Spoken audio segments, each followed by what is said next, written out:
So in the last presentation, the topic was this notion, and we'll be continuing in progress in all the One of the ways that we can think about ideas of progress and change, and certainly has had a large influence within the field of anthropology and pretty much any other field, is evolutionary theory. So Charles Darwin, of course, is known for recognizing natural selection. He published his book on the origins of species in 1859, which really outlined what is now known as evolutionary theory. So he didn't use the word evolution in his work.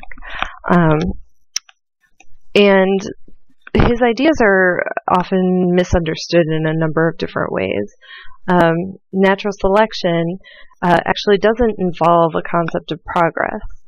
While it involves change in a direction that benefits the species enough that organisms who have that characteristic are able to produce more offspring. What is beneficial to a species is constantly changing. And there are other types of evolutionary processes that are completely random.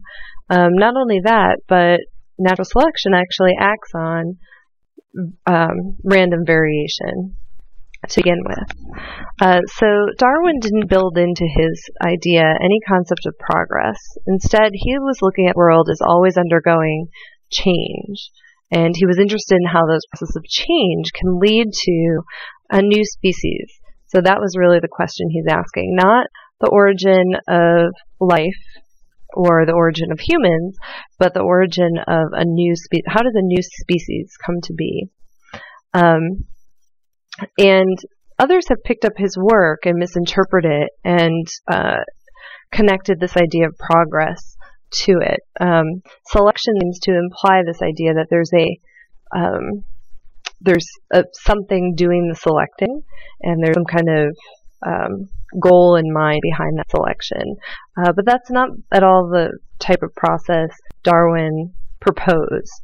Again, it was a process of change that happened to move in a particular direction at a particular time, just in terms of natural selection.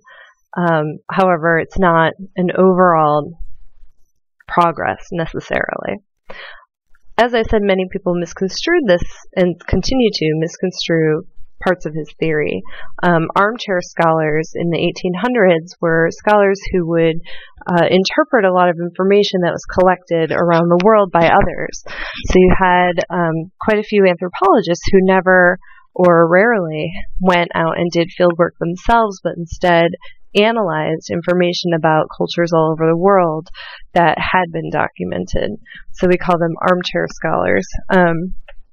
And a lot of people who were doing this kind of work were interested in questions about social organization, such as why do we have so many different societies and cultures? You can see why they might have drawn on Darwin's theory of evolution as a way of thinking about this. You know, he's asking how do new species come to be, and they're asking how do we have so many different societies and cultures in the world? How did this situation of cultural diversity come to be?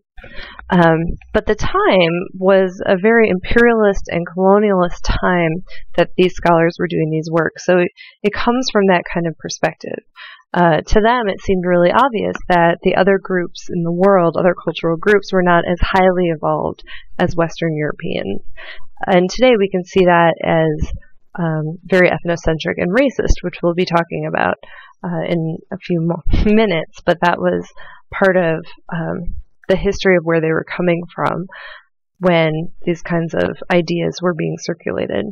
So we can think of this as social evolution, which I'll be talking about in a moment, but in anthropology, one of the I forgot I had the slide. Major question, why do we have so many different societies and cultures in the world? And so in anthropology, this got picked up as a group of theories that we put under the umbrella called evolutionary anthropology. And I put problematic up here on the slide because I want you to recognize that it's at least at the time, was very, very problematic.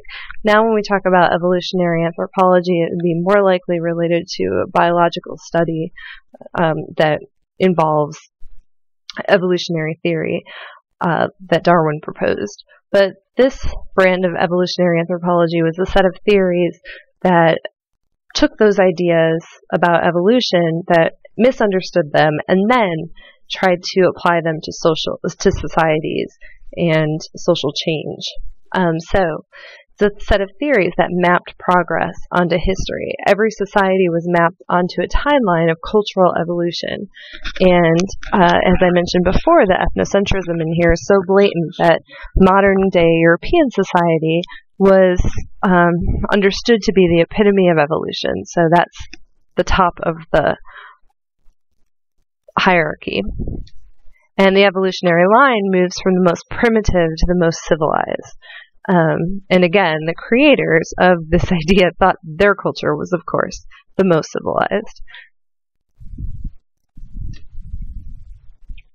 So we can think of this as a form of a theory of social evolution. And Lewis Henry Morgan and E.B. Tylor were two anthropologists who really argued for this.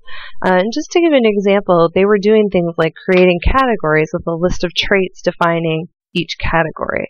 And these categories were on this evolutionary line. So one example that you may have come across if you've taken other anthropology classes is this line of savagery, barbarism, and civilization.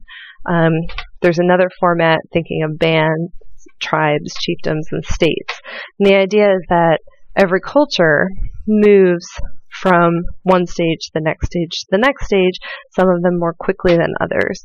And there's a hierarchy built into this, and there is a notion of progress built into this as well.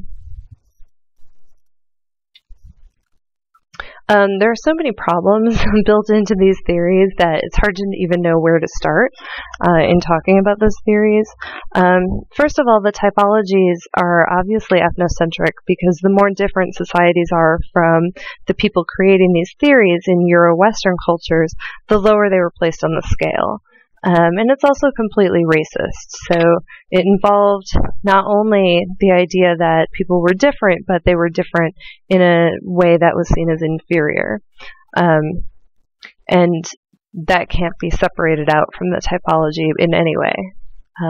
And then these kinds of theories also perpetrated those ideas as well for quite some time, unfortunately. The other thing with these kinds of theories is what happens with these traits and the lists of traits for each category. If you have parts of the list and not all of the traits for that category. Also what happens, for example, if you were looking at that second typology and you have both a chief and a tribe in your social organization, where do you fall? So there's problems, there's so much social complexity that it's really hard when you start trying to make typologies to find a typology that's going to really work and encompass all this variety. And then another major issue with this theory, these types of theories, is that there was no explanation of how you go from one to the next stage in this hierarchy. So these theories are not used anymore in anthropology.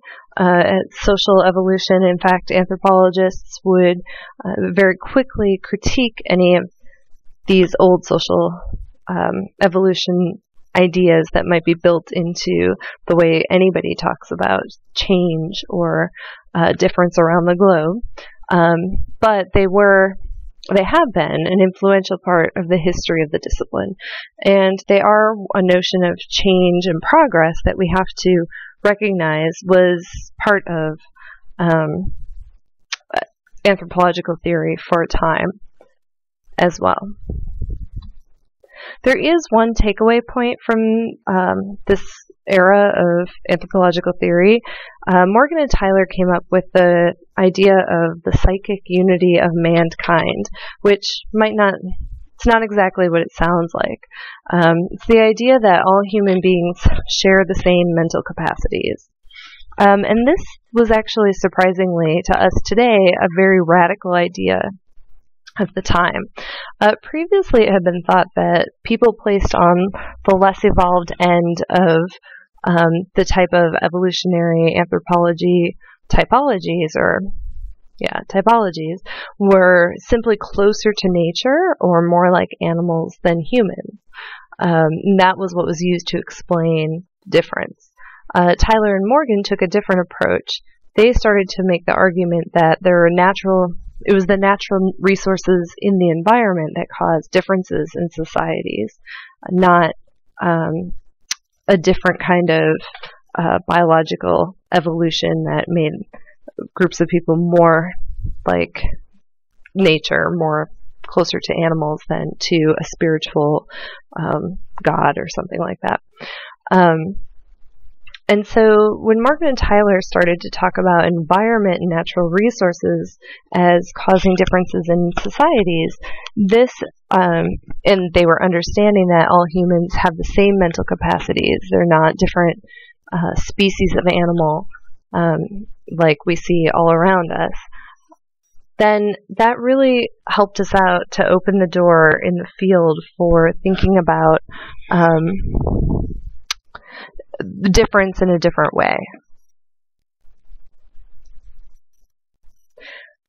And really helped to move forward from some of these these extremely racist ideas.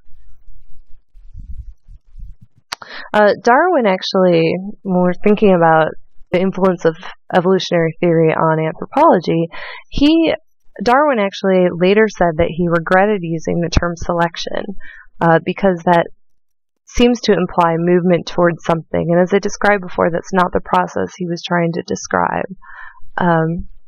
His theory is that biological change is random in the sense it's not towards something greater, even if natural selection is acting on some kind of benefit or advantage in that particular generation. In any case, Darwin was arguing that progress is not inherent in cultural change or our biological change. So it makes a lot more sense to think about change than progress.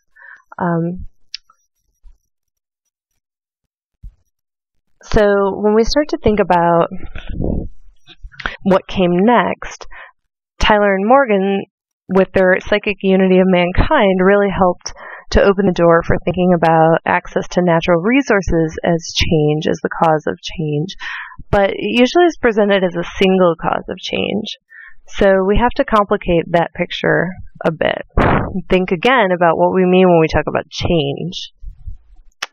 In anthropology, it makes more sense to us to think of change like a wave. When we are using the term progress, we're ultimately trying to describe social change.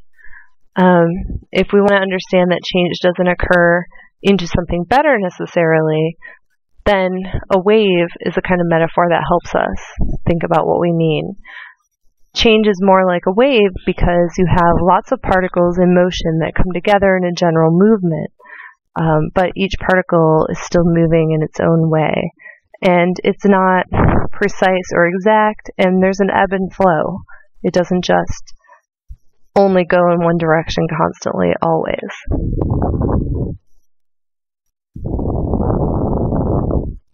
When we talk about change, you have to watch for any kind of explanation for social change that tries to give a single cause as the answer.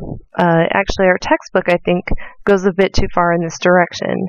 Robbins focuses quite strongly on population density as a cause or the primary cause of social change. But if that's true, he doesn't really get so far as to tell us why does population increase in the first place? Why do some groups that have low population density still develop agriculture?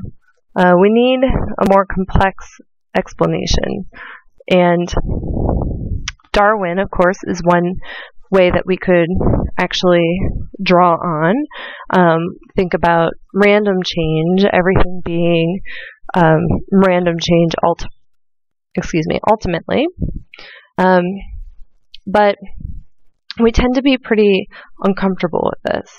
we have to recognize that it's at least part of what's going on here, an important element of social behavior and social experience. Another area we have to be thinking about is free will and altruism. So while there's a lot of randomness going on, people also do have free will. William James, who's the founder of modern social psychology, argued that natural selection actually produced with humans the only species that can subvert its own reproductive success. So we can conduct practices that get in the way of reproduction and any kind of push towards change in any certain direction. There are some examples of those kinds of practices that get in the way of reproduction, such as the practice of celibacy, which is seen as a way of leading towards greater spiritual purity. Of course, any act of birth control might be seen in that way, or acts of charity or altruism, in which someone might sacrifice themselves or put themselves at risk, although it might not benefit them in their reproductive success. So humans sometimes give things with no expectation of return, or they might even die for an idea. We don't just help ourselves or can survive. Humans are also capable of sacrificing themselves. So all of this is part of what we have to be thinking about is going on when we think of social change. So for social research, if we want to understand change, we have to account for this randomness and also free will as elements involving change. In order to do that, we make our analyses and theories historically and culturally specific. So we talk about something happening in a certain time, in a certain place, in a specific situation and context, instead of trying to build theories that work across all time and space. And that specificity helps us to eventually maybe be able to generalize, but we remain really grounded in specific examples and knowing that there's a lot of variety that occurs as well.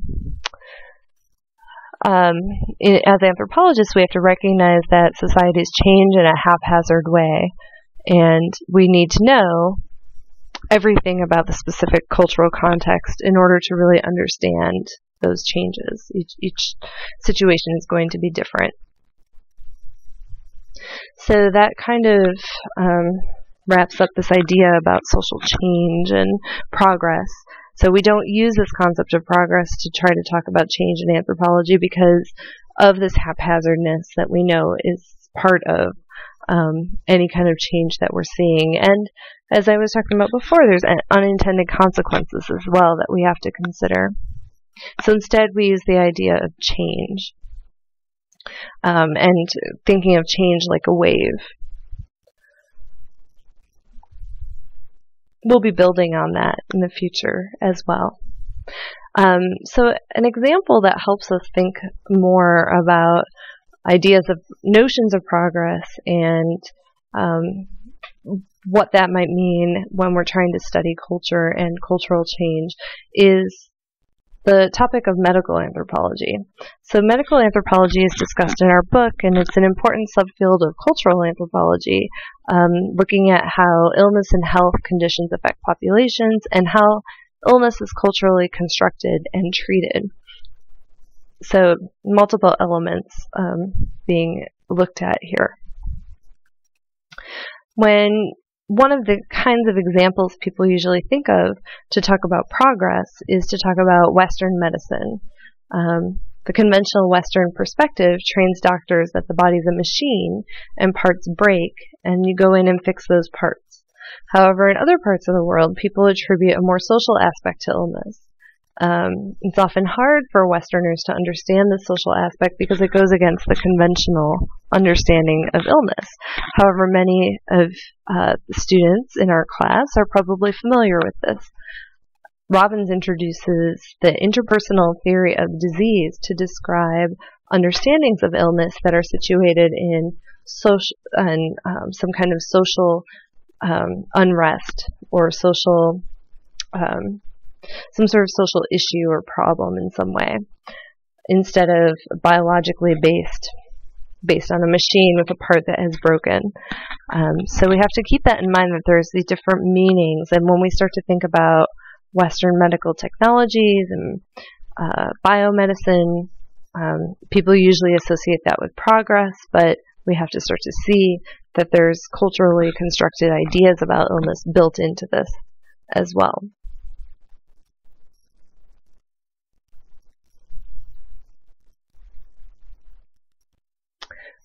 When we are thinking about medical anthropology, we're really getting into the realm of suffering, and human suffering raises a lot of questions. One of the things that we wonder when there's suffering is, why did this happen to me and not someone else? Or even if we have a loved one who's suffering, we want to know why it happened to them and not someone else. And we also want to know why now in our lives. Why would this happen at this point in our lives? And we can understand it from a technical perspective. If something happens, someone, maybe a family member, passes away tragically, and we know what happened that caused them to pass away. But there's still a need to make sense of things and understand why, not just what happened, but also why. And this is an existential search for meaning. We can look at suffering and say that things happen. This is part of the randomness of cultural experience at times. But what gets really interesting is how we deal with it being so culturally determined. A famous anthropologist named E. Evans Pritchard spent significant time, working with the Nuer in sub-Saharan Africa doing ethnographic research. One day he witnessed a grain tower collapsing and killing, well, he was around when this happened. The grain tower collapsed and killed some people who were sitting under it. And within the community, it was later determined that witchcraft had been the cause of this grain tower collapsing and killing some of the people who were sitting under it. And Evans Pritchard observed that people weren't actually using witchcraft to help them understand how this happened. They knew that termites could eat the wood and cause the tower to collapse. What they wanted to know is why. Why did those people die on that particular day? Why, at the moment when people were sitting under it, did the grain tower collapse? The termite explanation couldn't answer the why questions. Instead, witchcraft answers those. And from our Western perspective, even though witchcraft and sorcery might seem foreign or bizarre to a lot of us, we can see the same existential question arising in a way we're familiar with as well. Maybe something happens and people say, it wasn't my time, right? That's why I didn't end up passing away in that accident. Or you miss a job interview because of terrible traffic, and you say, well, it's disappointing, but it wasn't meant to be. That's why this happened to me at this day, at this time. That's why I got stuck in traffic and out of my control could not get to this interview. It must not have been meant to be. Or people say, I survived such and such because there's something I'm meant to do. I have another purpose. My work here is not done, etc. So the search for an explanation for why things happen is universal, but how it's attributed, is it God's will? Is it witchcraft? Is it the way the world works, etc., is cultural, has to do with meaning. Oops. Okay, sorry about this. So this has really practical consequences for healthcare. Meaning is very important aspect of healthcare that often is neglected in Western ways of thinking about health. Western biomedicine is a very particular cultural viewpoint about bodies and illness. If you take medical anthropology at Seattle Central, you will learn a lot about that. This perspective in the Western biomedical tradition can really be a problem when it bumps up against other types of perspectives. One example is John Friedel's work with Appalachian coal miners. Healthcare providers in the community in Appalachia notice that many coal miners do not seek treatment for black lung disease. As Friedel became more involved in the community doing his anthropological work, he figured out that the traditional health campaign for black lung treatment wasn't working in the particular community he was working with. Coal miners in the community had a really strong value of sacrificing for their families, and having ill health effects from their work was actually a symbol of that sacrifice. Getting treatment was perceived as taking away that symbol of their sacrifice for their families, at least on some level. So with this in mind, and with this new understanding of the meaning that people within the community had associated with this illness, public aid workers shifted their campaign to emphasize on how treatment would extend the time one would have with their family, and the campaign had really positive results.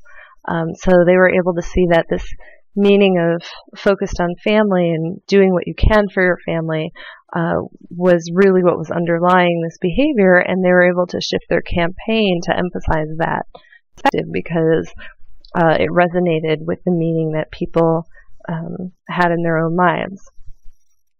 So the bottom line is if we can recognize that things happen that are completely random, people still really attribute meaning to action. So even though we can throw out the notion of progress, we're not going to use that. We're going to talk about change instead. That's great, right? It's not ethnocentric, at least. But we still have to know that people attribute meanings to actions. So if we want to understand their action, we also have to understand the meaning behind those actions. And Friedel's work really emphasizes that or illustrates that. Meanings can have very real consequences for the actions of people. And that's part of why so many of us really love anthropology. Okay, so that is the end of presentation 2.